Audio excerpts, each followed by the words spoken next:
Masquera say Mure Zimbabwe, welcome to our channel Zim Confessions and Deep Secrets. Kanakariki kutanga kukuya panino channel. Please don't forget to subscribe. Kana chungwa garoka subscriber. Don't forget to comment and share this video. Nasi Mure Zimbabwe tawika inye buritwa ne political commentator wa Brighton Mutebuka awabuda wachi hita back at Freeman Chari uyakabuda story ya chiti Welshman Chamisa waka destroy the Citizens Coalition for Change nekuda kwe his doctrine of strategic ambiguity. Wachari, a veteran opposition activist based in the United States, avo ne an extensive involvement in MDC and MDCT and MDC Alliance and CCC. Makabuda story ivo wachiti paka form the movement Citizens Coalition for Change, as there was a collective consensus on the importance of having a constitution and a structured organization, and thus is Chamisa wakazviramba waka-implementa his principle of strategic ambiguity iyo yakalida kuti initial agreements awanikwa achisiwa pachiponowewa this strategic ambiguity. So in a response on his action, Mutebuka wabuda accused Wachari of exposing information is sensitive and private to the public Mure Zimbabwe that are evil vachiti break the confidentiality party matters to the public Mure Zimbabwe.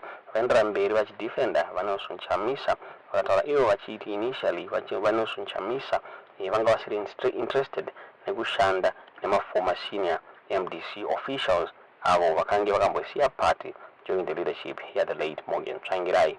So many figures are notable akange asiya party vanosanganisira Welshman Ncube, Tendai Biti, Job Sikhala vakamboita sellouts vachibuda mu the MDC nguva yava Tsvangirai Mure Zimbabwe.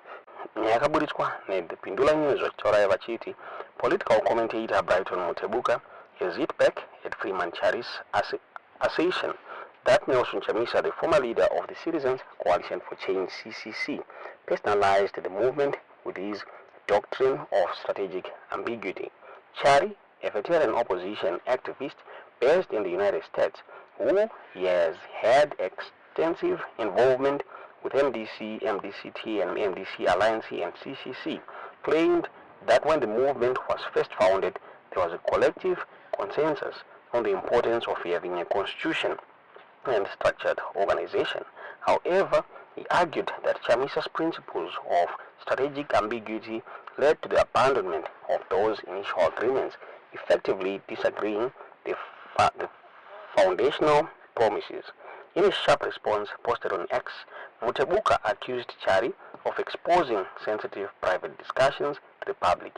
He criticized Chari for breaking confidentiality and airing internal matters outside the party. Mutebuka further revealed that Chamisa was never interested in working with former senior MDC officials who had left the party under the leadership of the late Morgan Tsvangirai. Notable figures such as Welshman Ncube, Tendai Biti, and Sikhala, who departed at various points, later returned to join the MDC alliance, something Mutebuka suggests Chamisa did not fully support. Mutebuka wrote on his X handle saying, "For the record, we all agree on the fundamentals. Where we differ is our understanding of dynamics involved and how to resolve them. Confidential and private discussions should always be kept under lock and key to ensuring trust and relationships. Even disagreements aren't enough to move away from the covert. This is a cardinal rule in politics.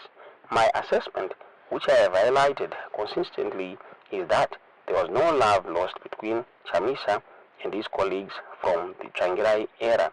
He was forced to embrace them when he inherited the MDC alliance from Tsvangirai. That's also where the likes of Shabangu came from. With trust and confidence low, and the by-elections of March 2022, a mere 2 months after CCC's formation, there was never enough time to complete the formalities to adopt a party constitution at that time. None other than Professor Ncube himself confirmed this to me in 2022. The draft remained just that. The lack of trust was terminal, with many lying in wait to pounce and break away soon after the elections. Chamisa was clearly aware of this. It's what informed strategic ambiguity and the adoption of constitution that I criticized. So the two were forced on him as extreme measures, strategies which he hoped would be sufficient to stem infiltration and hijacking of the party, with Ngonzora's recent antics still raw. Let's not forget echoes of haunting past involving Biti and Ncube, damaging breakaways from Tsvangirai as well. Every strategy has got its pros and cons. SA succeeded in exposing EDs and in the infiltration of CCC using state machinery. However, it came at a heavy price of reputational harm domestically and internationally. Vice versa, perceived lack of adherence to democratic norms. Many hadn't bargained for ED being that brazen and going to such extremes in pursuit of a life presidency. The paralysis Freeman refers to post-election is attributable to ED's infiltration. Chamisa succeeded in exposing the regime for conducting a sham election, which was confirmed by SADC's SEMO final report. That's the best you could do under the circumstances with a hopelessly compromised party. Freeman is unable or unwilling to accept that Ncube and his crew's behavior is consistent with those that have been co-opted. By breaking free and starting afresh, Chamisa has got one final chance to start a project on his own terms, and for which he will be ultimately responsible. It won't be a walk in the park, but it's for the best that a line be drawn in the sand concerning a very painful and traumatic past. Ndo mabulitso wakati wa nyaya iyi mule Zimbabwe na Brighton Mutebuka achidefenda Nelson Chamisa mule Zimbabwe. Tingaziwe kuti muliona sei nyaya iyi mule Zimbabwe kuti mabulitso ayaitwa, is Nelson Chamisa ever going to work with Biti and Sikhala again? Ndafunga takaona na Ncube apasisina since Ncube akambetray mule Zimbabwe. So is it a good idea kuti Chamisa aone kwashana na Sikhala, since Sikhala akambetray abatsvangirai where during the time MDC alliance? Tudzeza mukufunga pamusoro penyaya iyi mu comment section.